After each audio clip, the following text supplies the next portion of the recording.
bersama-sama saya, Encik Aziad, pengarah PSTP. Boleh saya tanya soalan? Boleh. Apakah peranan BSTP dalam menyokong dan menyertai PBAKL 2025 tahun ini? Okey.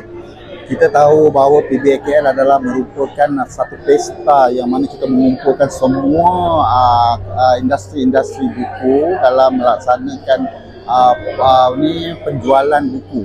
Sebenarnya BSTP dalam membantu menyokong PBAKL ini adalah dengan memastikan bahawa bahan-bahan yang ada di dalam industri ini dapat membantu menggerakkan program galakkan membaca di negara kita ini, terutama sekali pada murid-murid kita lah.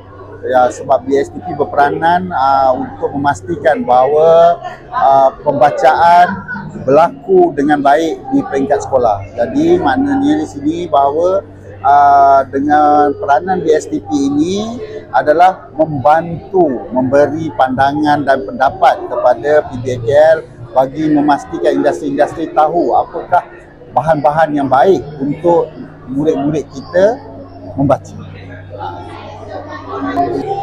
Encik, apakah cabaran utama dalam pelaksanaan pendidikan digital di peringkat sekolah dan bagaimana BSTP mengatasinya?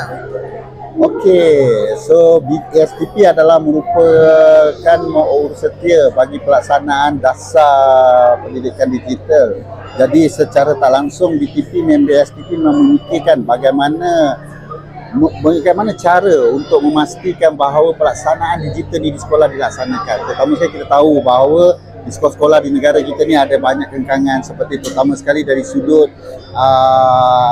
pelaksanaan talian internet dia, and then peranti-peranti yang digunakan di peringkat sekolah. Jadi BSTP sekarang dalam merangka dan merancang bagaimana kita dapat mengatasi segala-segala masalah ini, terutama sekali sekolah-sekolah di pendalaman. Contoh dia, kita memastikan bahawa pusat sumber sekolah-sekolah tersebut dibekalkan dengan peranti-peranti dan juga memastikan bahawa talian-talian internet semua dapat digunakan dengan baik supaya pelaksanaan digital ini dapat berjalan dengan baik di sekolah. Okey, terima kasih.